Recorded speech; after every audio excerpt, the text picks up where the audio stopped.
You walk through the streets of a village time forgot. Stone cottages leaning under centuries of silence, air heavy with something unspoken. No footsteps echo but your own. No lights glow behind the windows, just shadows. Watching. This is no ordinary place. These are England's most haunted villages, where the past never sleeps and the dead still walk. Step carefully, because once you enter, something may decide you're never meant to leave. Pluckley. You don't hear Pluckley before you see it. There's no distant hum of traffic, no bird song, no chatter behind hedgerows. Only silence. A heavy, knowing kind of silence that seems to settle into your chest the moment you arrive. Set deep in the Kent countryside, Pluckley looks harmless, quaint even. Brick cottages with ivy-covered walls, narrow lanes winding between meadows, and the kind of pub that smells like damp wood and forgotten stories. But something about it lingers, and it's not just the scenery. Because Pluckley is more than just a village.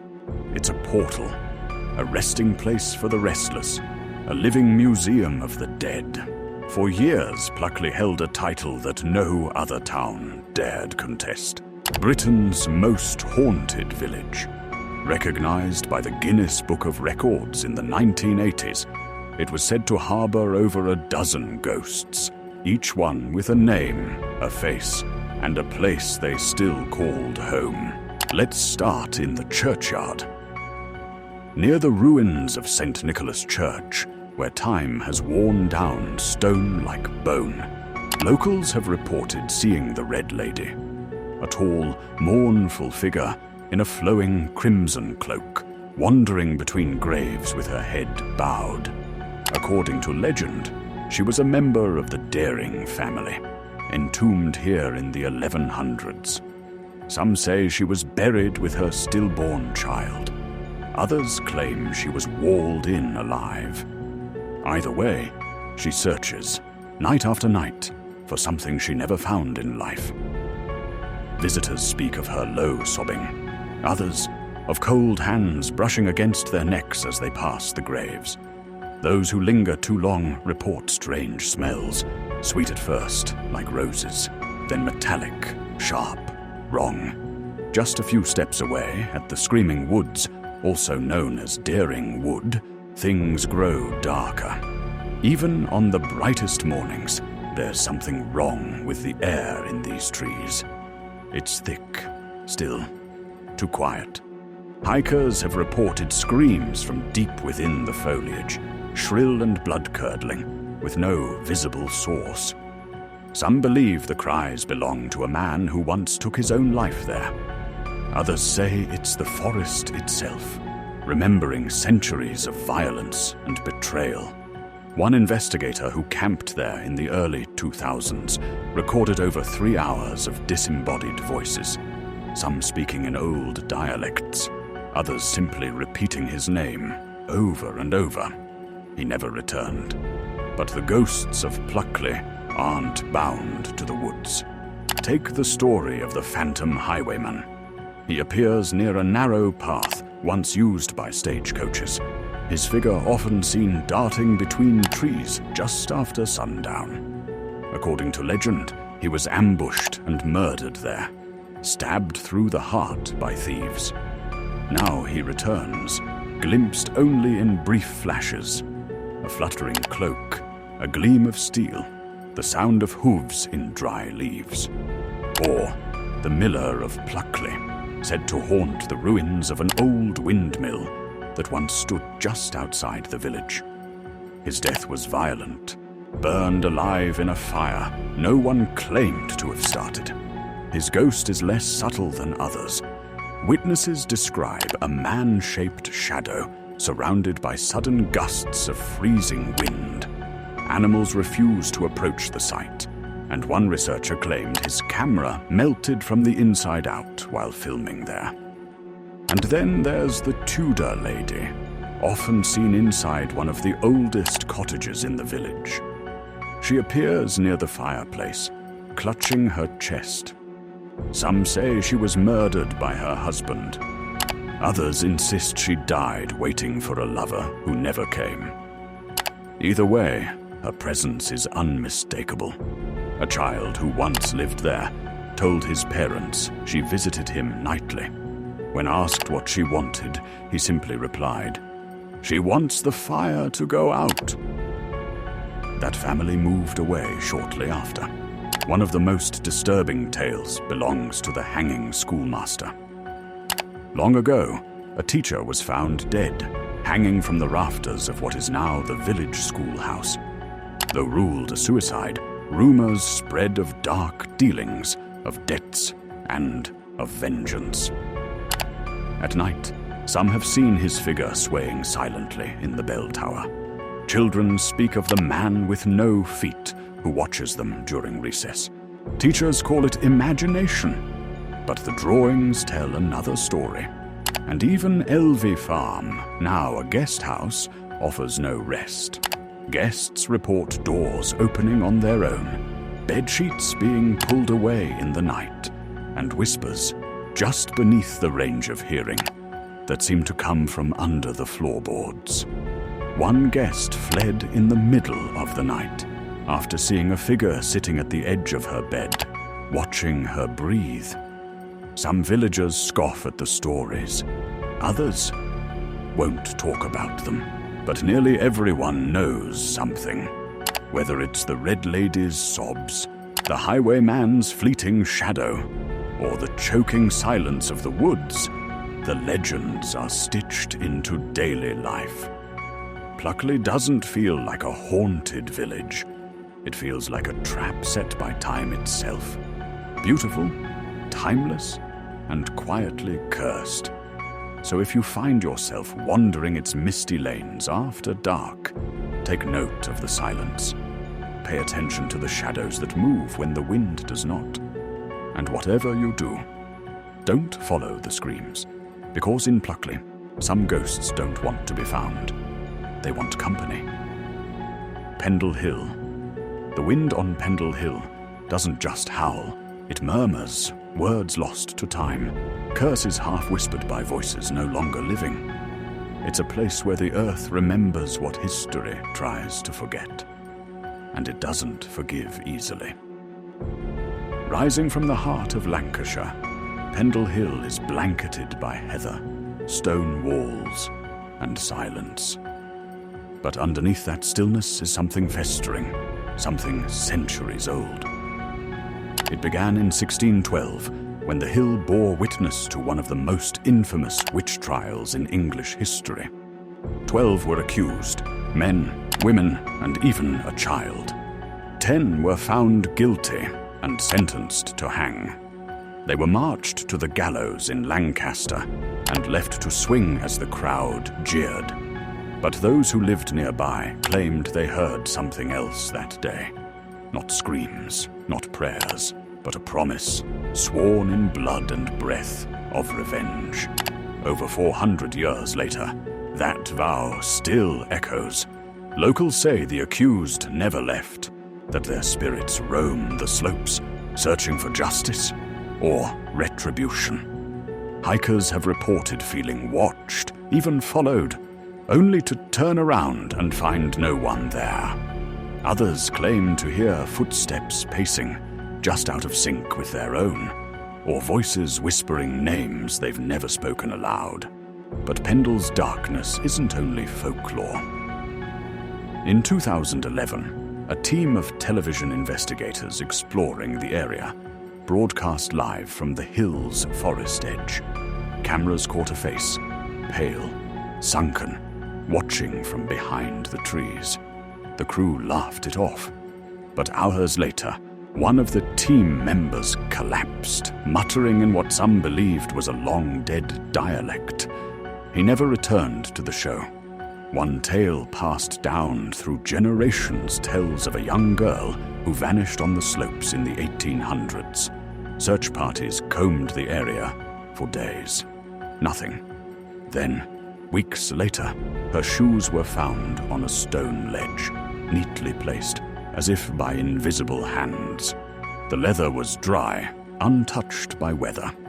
But the strange part, they were sitting directly beneath a centuries-old carving etched into the stone, a symbol once linked to ancient protection or summoning. Worse still are the accounts from people who dared to spend the night near Malkin Tower, the crumbled remains of what's believed to be the witches' meeting place. Some speak of waking to scratches down their arms, others of a shrieking laughter that splits the air like thunder, vanishing the moment they light a torch.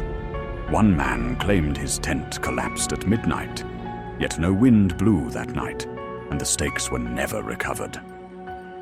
The nearby village of Newchurch isn't spared either. At the graveyard of St. Mary's, it's said that one of the accused, Alice Nutter, rests beneath a headstone that's never aged. Locals speak of flickering lights that dance among the graves, even when no lanterns burn. One woman passing through the churchyard reported seeing a figure in black sitting atop the stone. Hands folded, head bowed. When she approached, it vanished into mist. Skeptics chalk it all up to wild imagination, mistaken shadows and legends stretched over time. But ask the shepherd who refuses to graze his sheep near the base of the hill. Ask the child who woke up speaking in riddles her family swears she never knew. Or the old woman who walks the edge of the moors, always just after sunset, muttering names no one recognizes. They'll tell you, Pendle doesn't want to be understood. It wants to be left alone. But it never truly is. Every Halloween, thrill-seekers climb the hill. Some bring cameras, others bring offerings. They never leave with what they came for. One group, after a midnight séance, returned to town in complete silence. When asked what they saw, none would answer. But one girl, pale and shaking, simply said, "They're still here. They never left." Pendle Hill isn't haunted in the way most places are. It doesn't flicker lights or slam doors. It seeps into your mind. It waits. And when you finally start to forget the stories, that's when it shows you they're real. So if you find yourself drawn to its slopes, its ruins, its stillness, go ahead, climb it. But don't be surprised if something climbs into you. And remember, some curses don't fade, they fester. Ancient Ram Inn. In the quiet village of Watton-under-Edge, nestled in the green belly of Gloucestershire, there is a house that doesn't seem to fit, not because of its age, or its crooked angles, or even its decay, but because it feels like it shouldn't be there at all. This is the Ancient Ram Inn. From the outside, it's unassuming. A sagging roof, weather-beaten beams, and a structure that leans slightly to one side, like it's trying to escape its own foundation. But step over the threshold, and everything changes. The air tightens, light bends differently. And the silence? It's not empty. It's watching. Built in 1145 on land believed to have once been a pagan burial ground, the ancient Ram Inn has earned its reputation as one of the most haunted buildings in Britain. Some say it's cursed, others that it's a gateway. But one thing is certain. This house is not empty. Long before the inn took its name, this land was considered sacred. It lies directly on a convergence of ley lines, invisible paths of spiritual energy that crisscross the earth, linking ancient sites like Stonehenge and Avebury. For centuries, mystics believed these lines were rivers of power, used by both healers. And something far darker. One of these ley lines runs directly beneath the ancient ram. Another intersects where the current foundation stands. Many believe this energy awakened something, or perhaps attracted it. Beneath the floorboards, archaeologists discovered remains that chilled even seasoned professionals, ritual daggers, children's bones, and a series of stone circles, evidence of occult sacrifice. It's believed pagan priests used the site to offer life to the land. But if they were trying to open something, they succeeded. The earliest records of disturbance date back to the inn's very construction. Originally built as housing for the local clergy, the building was soon abandoned. Monks reported violent disturbances, night terrors, and an overwhelming presence pressing in from the walls. No official account survives, but they left quickly, and they never returned. In the centuries that followed, the building changed hands many times, but the stories never changed. The inn is divided into multiple rooms, each with its own brand of horror. None more feared than the bishop's room. Visitors who sleep here rarely make it through the night. Countless reports describe waking paralyzed, with a heavy weight pressing on their chest. Some see a monk-like figure standing at the foot of the bed. Others describe something far worse, a tall, horned shadow with burning red eyes and fingers that stretch too long. When lights are turned on, nothing is there. But the pressure remains, clinging to skin like oil. One former owner, John Humphreys, dedicated his life to preserving the inn and collecting its stories. In his decades of caretaking, he claimed to be physically attacked more than a dozen times, scratches across his chest, bruises appearing in perfect circles. He believed the house fed on fear, and the more you denied its presence, the more it wanted you to believe. Then there's the witch's room. According to legend, during the 1500s, a woman accused of witchcraft fled into the inn seeking sanctuary. She was captured and burned alive just outside, but her spirit, scorched and vengeful, never left. Guests who stay here report strange chanting in the early hours of morning, often in a language no one can identify. Others find their sheets torn or wet footprints leading into the room from nowhere. One medium, brought in to read the space, refused to even touch the bed. She claimed the room had become a beacon, attracting entities not tied to the house or land, but from elsewhere. The inn doesn't just haunt, it corrupts. There are reports of possession-like symptoms, people entering the inn light-hearted and calm, then quickly descending into rage or despair. Visitors break down, crying without reason. Others go numb, unable to speak or remember their time inside. And it's not just emotional. Cameras short out, batteries die instantly. Thermometers show sub-zero readings in rooms with no open windows or vents. One paranormal investigator, after spending a night alone in the bishop's room, was found in the garden at dawn, barefoot, eyes wide, and speaking in fragmented Latin. He abandoned his work entirely, later telling a friend, "I didn't see a ghost. I saw something pretending to be one." But what truly sets the ancient Ramin apart is the idea that it isn't just haunted. It's alive. The walls shift, furniture rearranges itself, cold spots migrate from room to room, like hunting animals. And sometimes, guests report the sound of breathing, deep and rhythmic, coming from behind the walls. Even local clergy have tried to intervene. Exorcisms have been attempted more than once, each time ending abruptly. In one case, the priest fell unconscious during the ritual, and later claimed a black wind had filled his lungs. Another never returned, leaving behind a single sentence in his notes: "This house is not possessed. It possesses." So, if you find yourself in Watton under Edge and are tempted by curiosity, remember, Some houses aren't haunted because something died there.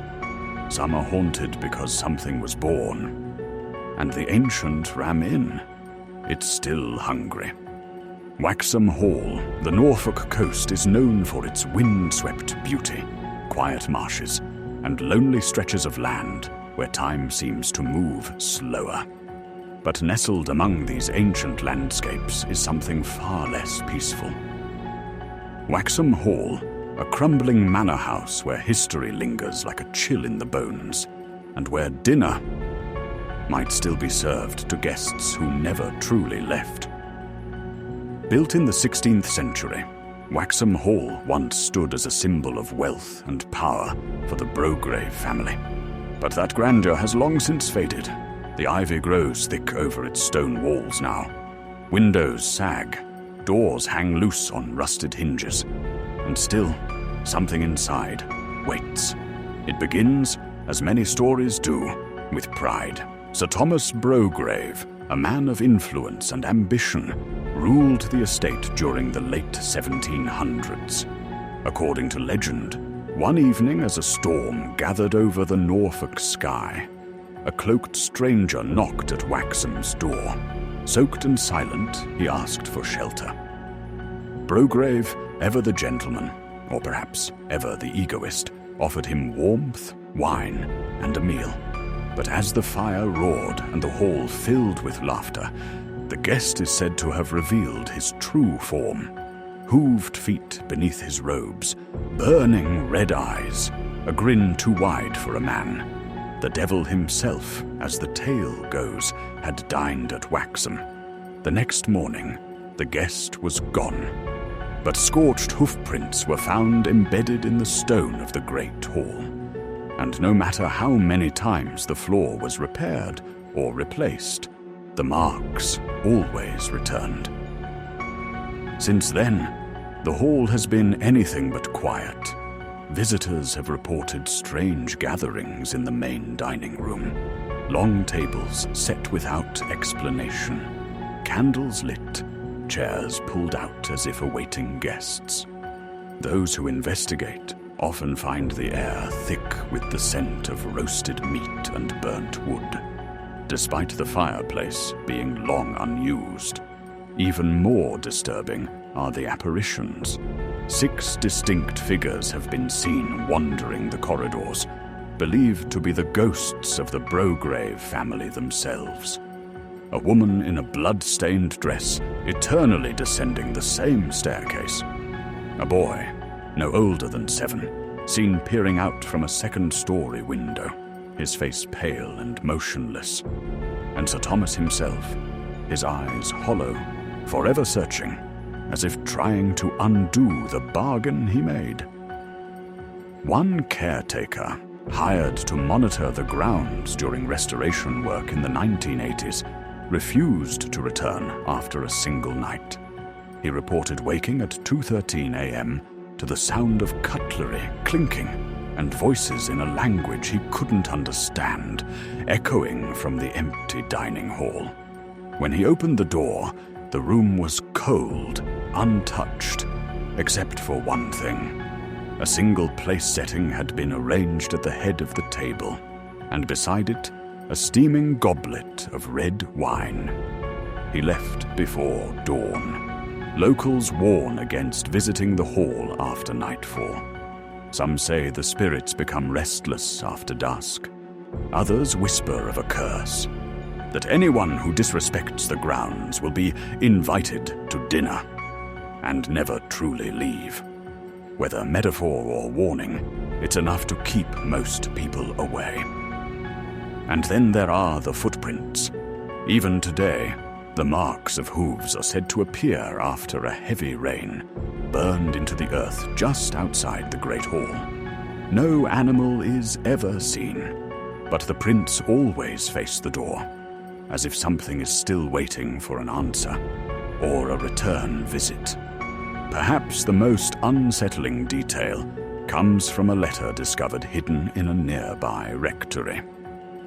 Dated 1791, it was written by a member of the Brograve family, just weeks before their unexplained disappearance. It ends with a single line. The guest is still among us. No bodies were ever recovered. No explanation was given. Waxham Hall simply fell silent. Now it stands as a monument to mystery, a place where stone holds memory and walls whisper secrets no one was meant to hear. The dinner table remains set. The wine never cools, and the invitation, it seems, is still open. So if you're ever near the Norfolk coast and the wind carries the scent of fire and food, don't follow it. Don't answer the knock. And whatever you do, don't sit at the head of the table. Partridge Green, a quiet village in West Sussex, seems the picture of rural calm. Narrow lanes, neatly trimmed hedges, rows of cottages warmed by fireplaces and weekend chatter. But under its charming exterior, something older lingers, something restless. This is a place where the past doesn't stay buried, where stories aren't just told. They replay themselves. It began with a kettle. In 1983, a young couple moved into an old cottage just outside the village. Quaint, ivy-wrapped, and built on what had once been the grounds of a convent. At first it was peaceful, but within weeks, strange things began to happen. Every morning, the kettle would be boiling, steaming hot, lid rattling, though no one had touched it. They replaced it. It kept happening. Then it began to whistle. At night, always at exactly 3:03 a.m. At first, they thought it was a glitch, a faulty switch, maybe even a prank. But then, they began hearing footsteps in the hallway, slow, deliberate, and impossibly heavy. Lights would flicker. Shadows would stretch in places where no light was cast. One morning, the couple found a message written in condensation on their bathroom mirror. She never left. They moved out 6 months later. And they weren't the only ones. Over the next 2 decades, more than 6 families rotated through the same property. All reported similar phenomena: phantom footsteps, kettles boiling by themselves, cold spots that clung like fingers. But the most disturbing reports came from children. One described a nun with no eyes who stood at the foot of her bed, praying aloud in a whisper that sounded like 2 voices speaking at once. Another child refused to sleep near the kitchen, saying, "The kettle screams too loud." Historians later uncovered records of a 17th century convent that had once stood near the site. The nuns were known for their strict discipline and their secrecy. During the Reformation, the convent was dissolved and burned down. No official account recorded what happened to the sisters, but one surviving journal hints at darker rituals and a vow to preserve the voice of devotion, even in silence. That silence, it seems, never truly settled. In 2007, a woman named Adele purchased the same cottage, unaware of its history. Within weeks, she began experiencing vivid dreams of stone walls, firelight, and whispers behind locked doors. She'd wake with ash on her sheets and the sensation of being watched. One night, she awoke to find the kettle boiling on its own, despite having unplugged it earlier that day. She left after 3 months. It wasn't haunted, she later said. It was inhabited, like someone lived beside me, unseen, but always listening. Beyond the house, the rest of Partridge Green bears its own scars. Locals speak of the shadows of the field, an area behind the churchyard, where figures are seen standing just out of focus, tall, unmoving. A retired groundskeeper claimed he once approached one, thinking it was a lost traveler, but as he got closer, it dissolved into mist. "I smelled burning," he said. like old fabric and candle wax. Paranormal researchers catalogued over 50 unexplained events across the village. Unplugged radios blaring nuns' hymns, livestock found huddled in corners, eyes wide with fear, and a strange phenomenon where photographs taken near the old convent site turn out blackened or warped, as if something interferes with the image itself. What ties all these events together isn't violence or terror. It's devotion, twisted, obsessive, eternal. Whatever spirit lingers here, it doesn't scream or chase. It observes, waits, prays, and the longer you stay, the more it wants you to join it. In recent years, the activity has slowed, or perhaps the stories have simply stopped being told. Newcomers find the village lovely, quiet, safe, but the kettle still boils, the shadows still move, and the convent's silence still speaks. So if you ever pass through Partridge Green and find yourself walking the path behind the church at dusk, don't stop, don't turn. And if you hear the hiss of a kettle starting to boil, run. Because devotion never dies.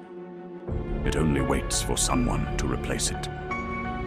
Crawford, tucked into the soft folds of the South Lanarkshire landscape, the Scottish village of Crawford barely whispers. Few maps highlight it, few travellers stop. But those who do, those who linger a little too long after dusk, often leave with more than they arrived with. Not memories, not photographs, something heavier, something colder. Crawford isn't loud with its hauntings. It doesn't throw chairs or slam doors. It simply continues, like an echo that never fades. At the edge of the village stands the remains of an old coaching inn, its roof slanted with age, its windows shuttered, its doors long sealed. From the outside, it's just another ruin. But locals cross the road when they pass it, refusing to walk too close. Not because of what it is, but because of what it contains. For nearly 2 centuries, travelers have told the same story. The appearance of a black coach pulled by 2 invisible horses, gliding silently down the village road.